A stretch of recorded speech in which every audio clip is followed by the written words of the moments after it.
The same day I became a millionaire, I discovered my wife was leaving me for my brother. If I claimed the money now, she'd take half. If I waited, I'd lose everything.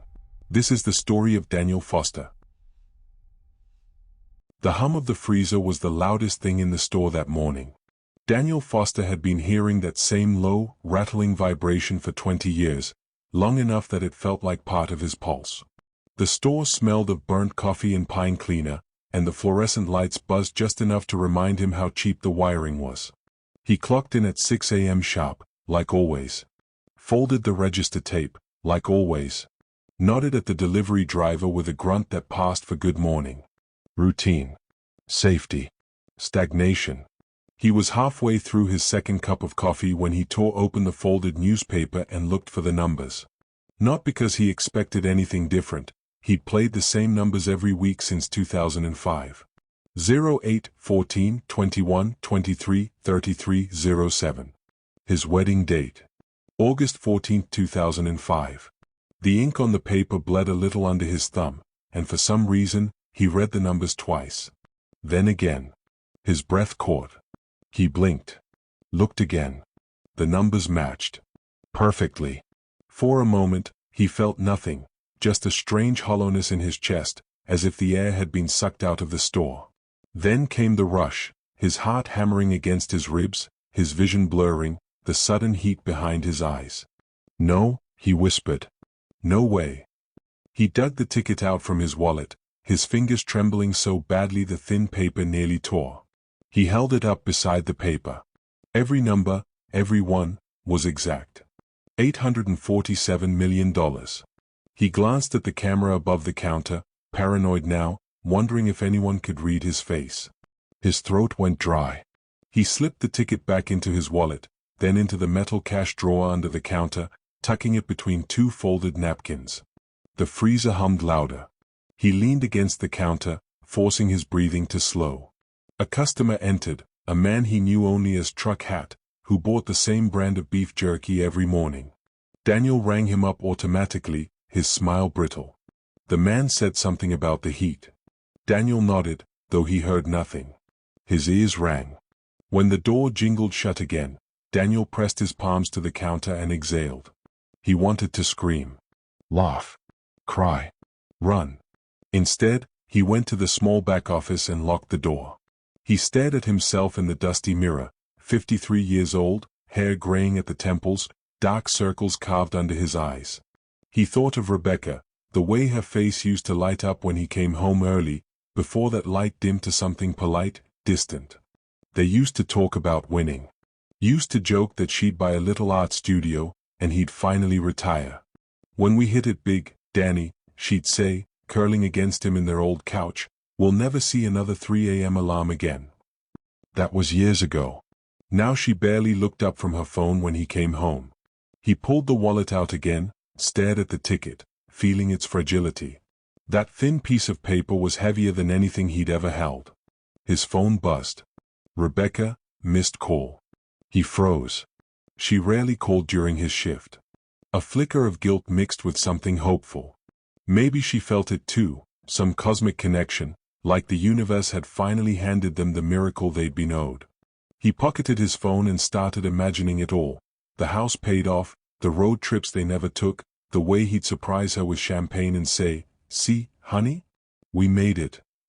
He didn't even finish his shift. At 10:47 a.m., Daniel told his manager he had a family emergency. The manager, a bored 20-something glued to his phone, barely looked up. Outside, the desert sun was bright enough to sting. He gripped the steering wheel, sweat dampening his palms. He drove faster than he should have, the whole world too vivid, the cracked asphalt, the neon signs half burned out, the hollow shell of a town that hadn't grown in 2 decades. For once, it didn't matter. He was free. He kept rehearsing the words as he drove. Rebecca, you won't believe this. Rebecca, baby, we did it. Rebecca, we're rich. When he turned onto their street, something snagged in his gut. Her car was there, the blue Civic she drove to work every day, parked neatly in the driveway. He frowned. She was supposed to be at the clinic until 4 p.m. He checked the dashboard clock. 11:02 a.m. Maybe she'd taken a sick day. Maybe she was home to surprise him. Maybe. The thought didn't finish. He pulled up behind her car, killed the engine, and sat for a moment. His hands rested on the steering wheel, his pulse drumming through his fingertips. The house looked exactly the same as always, beige stucco, porch light still flickering, the wind chimes moving gently in the hot breeze. He climbed out, walked to the front door, and froze again. Through the window, he could see movement, a shadow crossing the hallway. 2 shadows. He stood there for several seconds, trying to reason it away. Maybe the plumber. Maybe her co-worker. Maybe. But then came a sound. Faint. A laugh. Rebecca's laugh. And another voice, low, male, familiar. Daniel's breath caught in his throat. He felt lightheaded. The sunlight blurred. He reached for the doorknob. It turned easily, unlocked. Inside, the house smelled like coffee and her lavender perfume. He stepped quietly through the hallway, past the kitchen. His gaze landed on the counter, a stack of papers fanned out. Divorce documents. His name on top. Her signature halfway done. He didn't need to see more. From the living room came the unmistakable murmur of his brother's voice. Kyle. 5 years younger. Handsomer. The family favorite. Daniel's world constricted to a pinpoint. He stood there, his hand trembling over the edge of the counter, staring at those papers, that signature, that betrayal layered over the greatest miracle of his life. The winning ticket in his wallet felt like a curse now, not salvation. He backed away slowly, heart hammering, eyes burning. Then, from the other room, a sudden silence. Footsteps. Rebecca's voice. Danny? Is that you? He didn't answer. The ticket pressed against his chest like a secret heartbeat. The sound of footsteps came closer. And Daniel realized, in that moment, that this exact second, would define the rest of his life. He could walk away. Or confront everything. The front door creaked as a gust of hot desert wind pushed it open behind him. Daniel turned toward the light, and the chapter ended with the question still hanging in the air. The air inside the house felt too still, too normal, like the world hadn't realized it was about to break. Daniel's shoes made no sound against the carpet as he stepped farther into the hallway. Somewhere above him, a faint creak, the rhythm of movement. Then a whisper. Then laughter. His pulse roared in his ears. He knew that voice. He'd known it since childhood, the easy, confident tone that always got him into trouble, the same voice their mother used to say could talk a cop out of a ticket. Kyle. The name throbbed like an old wound reopening. He should have turned around right there. But his body moved on its own, climbing the stairs one step at a time. Halfway up, he could see the faint sliver of light under the bedroom door. The laughter turned into murmurs, words he couldn't quite make out, followed by a sound that didn't need translation. A low moan. Hers. His stomach dropped. His hand tightened around the banister until his knuckles went white. The doorknob was only a few feet away. One step closer and he'd see it all. One step, and there would be no pretending, no forgetting. He didn't take it. He didn't need to. The truth was already screaming through the walls. He backed away, trembling, his breath shallow, throat closing up. His wedding ring felt like lead on his finger. By the time he reached the front door again, his legs were shaking. He stepped outside, into the glare of late morning sunlight, blinking hard. The wind stung his eyes, but it wasn't the wind making them water. He walked to the car like a man underwater, everything muffled, distant, slow. The world outside went on, a dog barking down the street, a lawnmower sputtering to life. Normal life, cruelly unchanged. Daniel slid into the driver's seat and shut the door. Silence. He sat there, gripping the steering wheel, staring at nothing. Then, slowly, he pulled the wallet from his pocket. The lottery ticket, that fragile, priceless scrap of paper, rested in his palm. $847 million. He laughed once, a dry, broken sound. The number meant nothing now. Money couldn't erase what he'd just heard upstairs. Couldn't buy back the years. Couldn't undo 5 years of betrayal that had already been bought and sold behind his back. His hand trembled as he held the ticket up to the light. It looked absurdly ordinary, the edges smudged, a tiny coffee stain near the corner. A miracle printed on cheap paper. He pressed it against his chest and closed his eyes. Inside the house, a door opened. Voices drifted down, Rebecca's soft, questioning tone, Kyle's low reply. Daniel started the engine. The sound made them pause. He could drive away now, disappear, claim the prize alone. Or he could stay and confront the wreckage. The gas pedal waited under his foot. He stared at the house one last time as the wind shifted, slamming the front door shut behind them, a sound like an ending. The house was silent when Daniel returned. The air inside felt heavier now, carrying the echo of what had happened just minutes before. Their cars were gone. He'd watched them drive off in opposite directions, unaware he'd been sitting just down the street, watching through the heat shimmer of the asphalt. He stepped back inside like a ghost retracing his own life. The door creaked shut behind him. The smell of Rebecca's lavender perfume still lingered, faint and mocking. The kitchen counter was exactly as he'd left it, a neat stack of divorce papers resting beside a cup of half-drunk coffee. His name printed in bold at the top. Filed 2 weeks ago. She'd been planning this long before today, long before his miracle win. He stared at her signature, unfinished, the pen still lying nearby, ink dried at the tip. He ran a thumb over the line she hadn't yet signed. The emptiness in that space felt colder than anything he'd ever known. Then he saw the folder. A soft leather-bound journal tucked halfway beneath the stack. Rebecca's handwriting, looping and careful. He hesitated, but only for a second before opening it.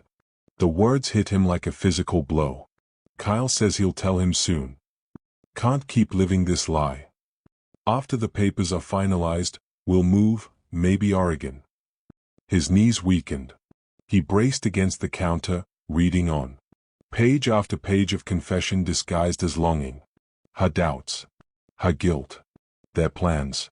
Vacations they'd never taken, but she and Kyle had dreamed them anyway, mapping out a future that erased him completely. Daniel's stomach churned. He flipped through the pages faster now, desperate for it to stop but unable to look away. Then came an entry dated 3 months ago. He looked tired today. He doesn't even notice me anymore. He shut the journal, hands shaking. That night, he remembered it. He'd been up fixing the water heater. She'd said she had a headache and gone to bed early. All the missed signs started lining up like dominoes in his mind. The quiet phone calls. The sudden weekend visits Kyle made after their father's funeral. The nights she stayed late at work. Every excuse he'd accepted without question now looked like a neon warning he'd ignored. Daniel pulled out his phone. He started taking photos, the papers, the journal, the entries. Each click of the shutter sounded too loud in the silence. He didn't know why he was documenting it. Maybe proof for himself, maybe insurance, maybe justice. When he finished, he sat at the kitchen table, staring at the life he'd been living, a hollow routine built on lies. The refrigerator kicked on with a low hum. It sounded like laughter. He took out the lottery ticket again, unfolded it carefully beside the divorce papers. His eyes flicked between the two, his future and his past, sitting inches apart. Somewhere outside, a car door slammed. Daniel froze. Rebecca was home early. Daniel hadn't slept. The desert sun was already climbing when he sat at the kitchen table, laptop open, curtains drawn. The hum of the refrigerator and the ticking wall clock were the only sounds in the house, the sounds of ordinary life continuing while his world split in two. The lottery ticket lay beside him, sealed inside a sandwich bag now, its edges flattened like fragile evidence. On the screen glowed a government webpage, Nevada Lottery Claim Procedures. He read the same paragraph 3 times before it sank in. Winners must publicly disclose their identity. He stared at those words until his vision blurred. No anonymity. No quiet redemption. The moment he came forward, Rebecca would know, and half of it could become hers. He rubbed his temples. A thought clawed its way into his mind. What if he waited? What if he let her file, sign the papers, and then claimed the ticket? He clicked to another tab, a divorce advice forum buried deep in the internet, threads written by people whose lives had fallen apart in every way imaginable. One post caught his eye. If you're married when you win, even if separated, your spouse may be entitled to half. Depends on state law. Replies followed, grim, cynical, precise. Nevada's community property. Half of everything during marriage. Unless you hide it. But if they find out, fraud, jail time. Daniel's chest tightened. He scrolled faster. Your best bet? Wait.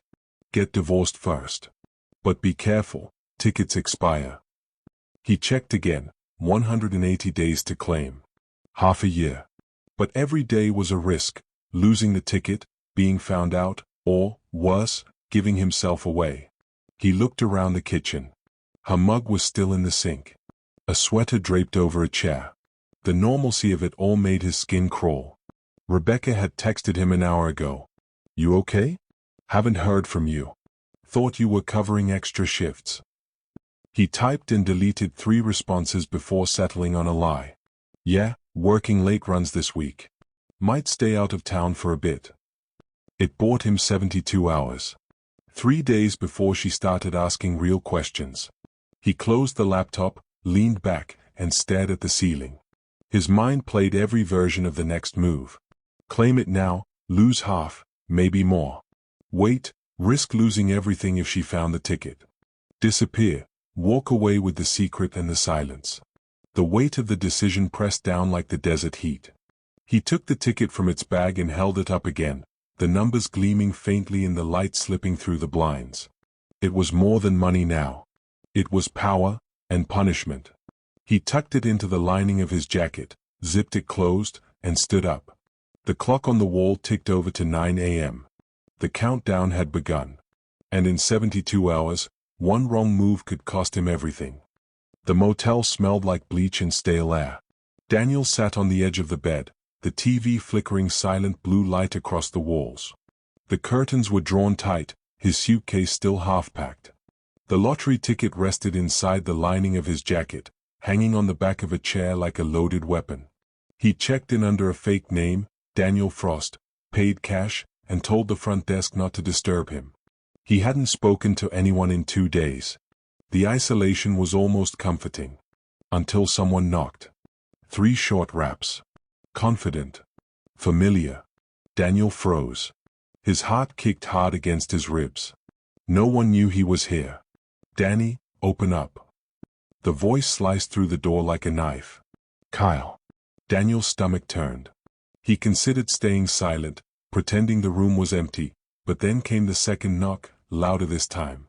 I know you're in there. Daniel exhaled, slow and sharp, and opened the door.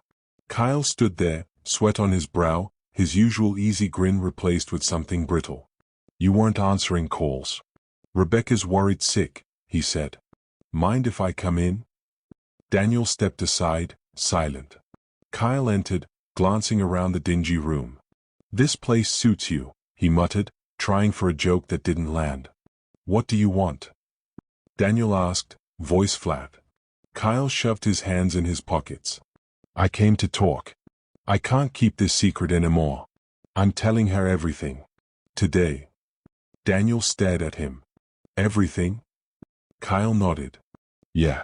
She deserves the truth. About us. About what we did. Daniel almost laughed. The sound came out bitter and raw.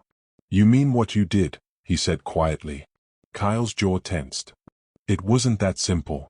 She was. Don't, Daniel snapped. Don't you dare stand here and explain it. For a long moment, neither spoke. The only sound was the buzz of the old air conditioner. Finally, Kyle sighed. You have no idea what she's been through, man. She's been unhappy for years. You stopped trying, stopped seeing her. She needed someone. The words landed like stones. Daniel's chest tightened. So you volunteered to fix that for me? Kyle winced. I didn't plan it. It happened. But I love her, Danny. You can hate me for that, but it's true.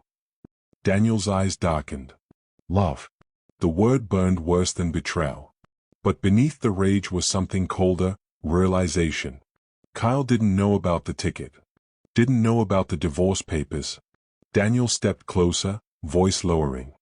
You really think confessing fixes anything? Kyle frowned. It's the right thing. Maybe she can forgive us. Maybe you can too. Daniel let out a hollow laugh. You don't understand what you've done. Kyle tilted his head. What's that supposed to mean? Daniel hesitated, the truth hovering just behind his lips. For one reckless second, he imagined throwing the ticket at him, watching his face crumble. But instead, he turned away. Go home, Kyle, he said quietly. You've done enough damage.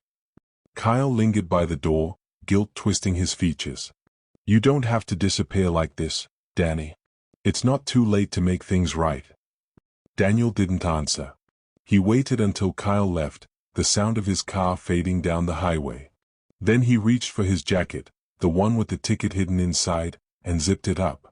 His brother's words echoed in his head, she's been unhappy for years. Daniel looked in the cracked motel mirror and wondered, for the first time, if he'd been the one asleep all along. The reflection stared back, hollow-eyed and silent, a man who didn't yet know which truth would destroy him first. The motel room phone buzzed first, a low, persistent vibration on the nightstand. Then his cell phone started ringing, Rebecca's name glowing across the cracked screen. 7 missed calls. Daniel sat motionless on the bed, staring at the screen as if it were a weapon. The last time they'd spoken, her voice had been cold and clipped, all business, all distance. Now, her persistence felt wrong. Too warm. Too sudden. He finally swiped to answer. Hey, he said, voice dry. Danny. Her voice trembled, but not from tears. It was softer, cautious, like someone testing the temperature of the water before diving in. I've been worried. You haven't been home in days. I told you, he said slowly. Work emergency. Corporate inspection. Needed me in Reno. You didn't even tell me you left town, she said. Then, more quietly, I've been thinking about us. The words made his chest tighten. About us. I don't know, she said after a pause. Lately, I keep remembering when things were good. Before we drifted. Before everything got so heavy. Her tone faltered, searching for something between confession and guilt. Maybe we should talk when you get back. Really talk. Daniel stared at the wall. He could almost see her sitting at the kitchen table, twisting her wedding ring, rehearsing each line. It sounded practiced, like something said not from love, but strategy. Yeah, he said finally. We'll talk. When the call ended, he sat there, still holding the phone to his ear long after the line went dead. The silence afterward was deafening. Something wasn't right. Rebecca didn't just change her mind overnight. She'd filed for divorce. Signed her name halfway down the page. Planned a future without him. Now suddenly she wanted to remember the good years? He needed to see for himself. By sunset, he was back on their street. He parked 2 houses down, engine off, headlights dark. The house glowed faintly from inside, Rebecca's silhouette moving through the kitchen window. Calm. Normal. When she finally left, car pulling out, tail lights fading down the road, Daniel approached the door and slipped inside with his spare key. The house was too clean.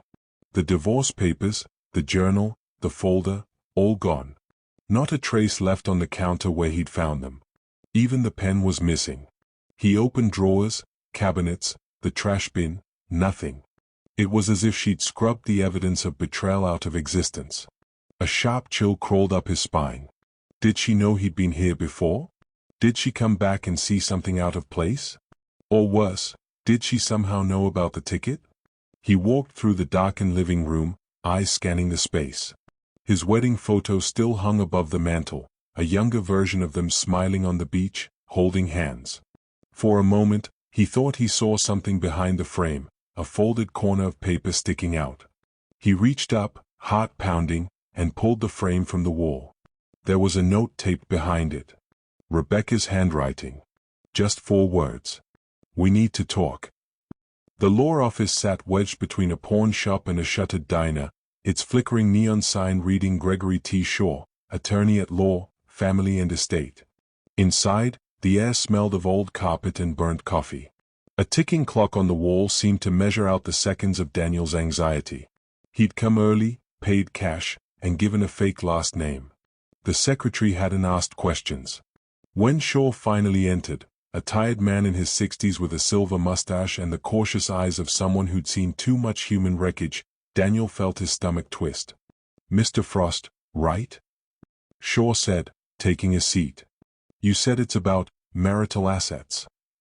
Daniel nodded, fingers tight around the folded piece of paper in his pocket. "Let's say I came into some unexpected money. But my wife and I, things aren't good. We're heading for divorce." Shaw leaned back, watching him carefully. "How unexpected?" Daniel hesitated. "Hypothetically? Large. Life-changing. Lottery?" Shaw asked without missing a beat. Daniel's pulse spiked. "Let's say yes." Shaw sighed, lacing his fingers. "Then you've got 3 doors, and none of them lead to paradise." Daniel waited. "Option 1, Shaw said, holding up a finger. "Claim it now. Be honest. Under Nevada's community property laws, she's entitled to half. No way around it. It'll hurt, but it's clean." Daniel swallowed hard. "Half. Gone, just like that." "Option 2, Shaw continued, wait until after the divorce. If it's finalized and the ticket's unclaimed, you keep it all, legally. But," he leaned forward, "you'll have to explain where the sudden wealth came from later. Paper trails are messy. And if she gets suspicious, she can petition to reopen the settlement." Daniel rubbed his jaw, mind racing. "So even if I win quietly, I could still lose later." Shaw nodded. "Exactly. Lies in family court have a long shelf life." "Option 3, he said, voice low, you reconcile. Pretend you're rebuilding. Keep your secret. Maybe you control the timing. Maybe you buy her trust long enough to secure the divorce on your terms." Daniel looked away. The word pretend sat heavy in his chest. Then Shaw added, almost gently, "But if she smells money, even a rumor, she can drag this out for years. Stall hearings, claim emotional distress, ask for evaluations. The court won't force a divorce until she's ready. You'd be stuck in legal limbo.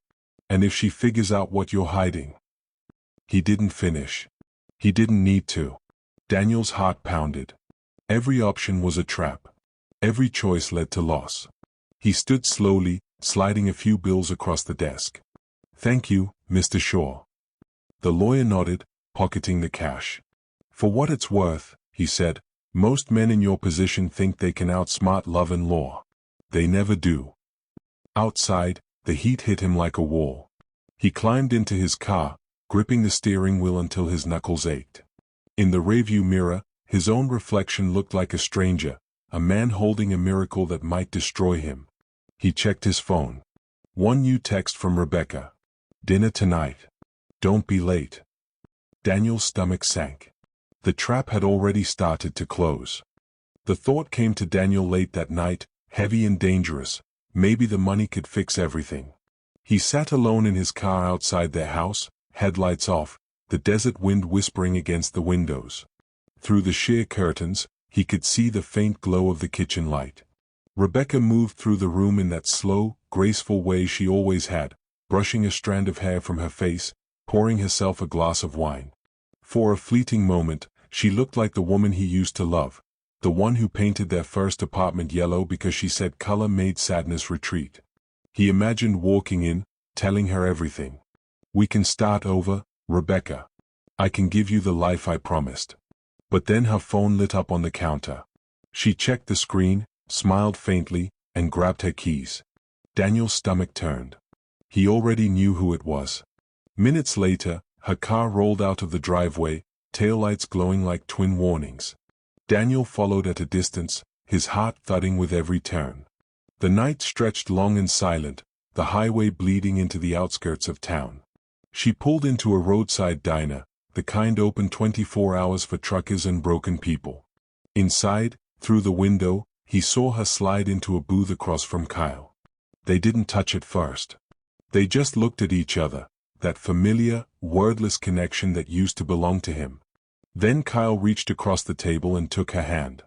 Rebecca didn't pull away. She smiled, small but certain. Daniel felt something inside him fracture, slow and clean, like ice cracking on a frozen lake. He couldn't hear them, but their faces told the story. She leaned forward, whispering. Kyle nodded, reached for her hand again. She said something that made him grin, and then she mouthed it. Daniel could read her lips as clear as day. Once I'm free. The words hit him harder than the betrayal itself. She wasn't reconsidering the divorce, she was planning the after. He stayed there for almost an hour, watching until they left separately, Rebecca's hand brushing Kyle's shoulder on the way out. When she drove off, Daniel didn't follow her home. He stayed parked, staring at the neon sign flickering over the diner until his vision blurred. That's when a voice broke through the hum of the night. Dan? That you? He turned. A familiar face leaned against a dusty pickup. Earl, a co-worker from years ago, one of the few who'd stuck by him through hard times. Didn't expect to see you out here, Earl said, lighting a cigarette. You still working that same shift? Daniel shook his head. Not anymore. Earl chuckled softly. Good. You were dying in that store, man. You used to laugh. You used to dream about more than the next paycheck. The words cut deep, not because they were cruel, but because they were true. Earl flicked ash into the dirt. Whatever you're doing now, just make sure it's living. Not waiting. When Earl drove off, Daniel stood there under the buzzing diner light, the night pressing in. He looked down at his reflection in the car window, eyes hollow, expression unreadable. Whatever softness had been left in him was gone. He slid into the driver's seat and whispered to no one, no more waiting. As he drove into the darkness, the winning ticket burned like a secret against his chest, and for the first time, he wasn't sure if he'd use it to save himself or destroy them both.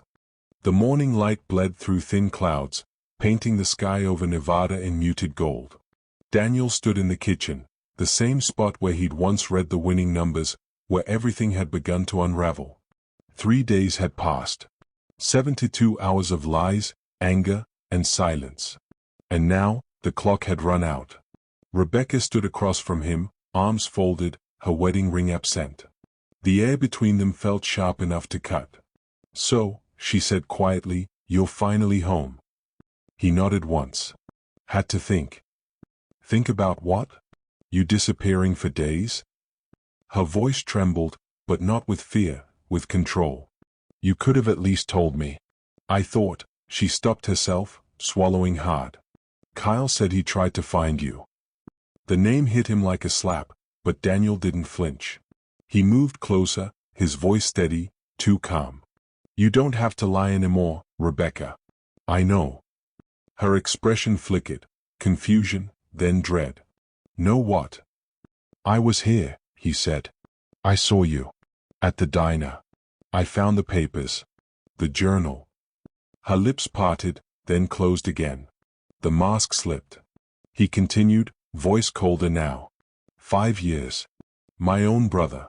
I don't even know what's real anymore. Tears welled in her eyes, but her voice stayed composed. You think I planned to fall out of love with you? You stopped seeing me long before Kyle did. Daniel's jaw clenched. Don't make this my fault. Her tears hardened into anger. You think pain makes you righteous? You were gone long before I ever was. We were two ghosts pretending to be married. They stood in silence. The refrigerator hummed, the clock ticked, and outside, a car pulled up. Tires on gravel. Daniel didn't have to look, he already knew. The door opened, and Kyle stepped in, eyes darting between them. What's going on? Rebecca turned sharply. You shouldn't be here. Kyle ignored her. Danny, we didn't mean. Don't, Daniel interrupted, his voice cutting through the room. Just don't. For a long moment, none of them moved. Then Daniel reached into his jacket pocket. Rebecca stiffened. Kyle's eyes widened, expecting a weapon. But Daniel only pulled out a small plastic sandwich bag, the one holding the lottery ticket. He set it on the counter between them. The world seemed to stop breathing. Rebecca blinked. What is that? Daniel smiled faintly, the first real emotion he'd shown in days. It's what you wanted, right? Freedom. Kyle stepped forward, voice shaking. Danny, What is that? Daniel looked at him, long, hard, unreadable. 847 million reasons you'll never see me again. Rebecca's face drained of color. You won? He nodded once. 3 days ago. Before I found you. For a heartbeat, no one moved. Then Rebecca lunged forward, eyes wild, but Daniel snatched the bag off the counter, holding it just out of reach. You were never going to stay, he said softly. So I made sure neither of you could follow. Her voice cracked. What do you mean? He looked down at the ticket, then at both of them. I signed it over to charity this morning. All of it. Kyle's jaw dropped. You're lying. Daniel smiled, almost peaceful now. Check the news. Rebecca's breath hitched. Why? Why would you? Because for once, he said, turning toward the door, I wanted to do something that wasn't about you. He left them standing there, stunned, hollow, powerless, as the morning sunlight spilled across the kitchen counter where the ticket had won Saturday. Outside, Daniel climbed into his truck, the desert stretching endless ahead of him. He didn't look back. On the radio, a newscaster's voice broke through static. Anonymous donor gifts record-breaking $847 million to Veterans Foundation. Daniel smiled faintly. For the first time in years, he felt clean. But behind him, in that quiet Nevada kitchen, Rebecca picked up her phone and dialed a number. Detective? It's about my husband, she whispered. I think he's hiding something. The real game had just begun. 6 months later, the Nevada desert looked exactly the same, wide, wind-bent, and endless. But Daniel Foster was not the same man who had once stood behind a convenience store counter, counting lottery tickets like prayers. He lived now on the outskirts of Ely, in a small rental cabin that faced the mountains. No neighbors. No traffic. Just the slow rhythm of wind through the sagebrush and the low groan of passing trains miles away.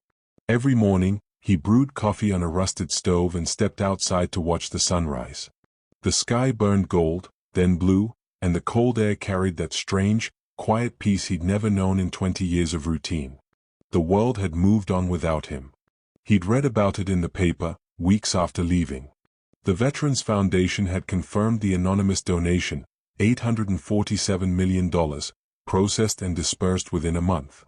The news cycle spun wild theories, a guilt-ridden mogul, a dying philanthropist, a secret inheritance. No one suspected the quiet store clerk who'd vanished from a town too small to remember him. Rebecca had tried, though.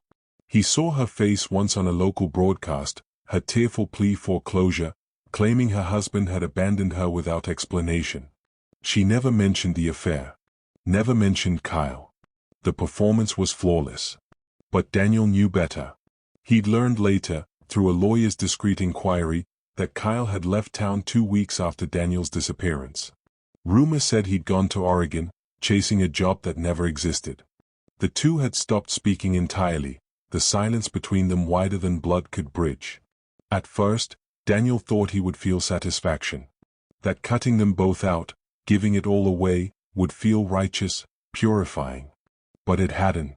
4 months, he drifted through each day numb, watching tumbleweeds roll past his window, eating canned soup, talking to no one. Freedom, he realized, had its own kind of weight. One afternoon, while fixing a broken fence post, an old man from down the road stopped by. His name was Russell, a retired rancher with kind eyes and rough hands. They started sharing coffee, stories, silence. Russell never asked questions about Daniel's past, he just accepted the company. They began volunteering together at a local shelter, veterans mostly, men broken by years of service and silence. Daniel never told them where the funding came from when new equipment arrived, or when the roof got replaced overnight.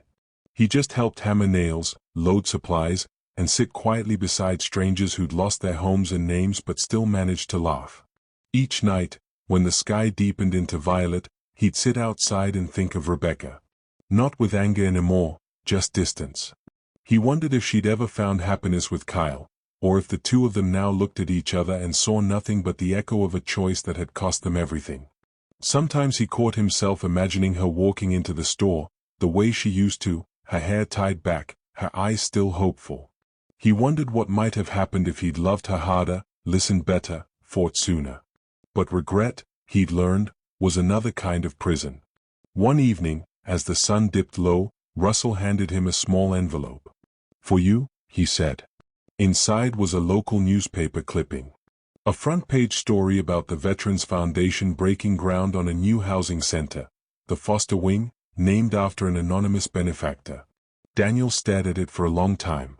His chest tightened, but not from sadness. Something lighter, steadier, had replaced it. He walked outside, the paper still in his hand. The horizon stretched out like a second chance. For the first time, he didn't feel lost. He sat on the porch and whispered to the empty air, "You can't lose what you finally let go of." In the fading light, he thought of all he'd surrendered, the money, the marriage, the life he thought he wanted. And yet, in the hollow that remained, something new had taken root. Not joy exactly, but peace, quiet, earned, honest peace. He smiled faintly, the desert wind tugging at his sleeves. Somewhere behind him, the coffee pot hissed, and the sky turned a deeper gold. Daniel had learned the truth the hard way, that freedom has a price, but so does forgiveness. And as the sun slipped behind the mountains, he realized the real jackpot wasn't $800 million. It was the simple, immeasurable grace of walking away still human.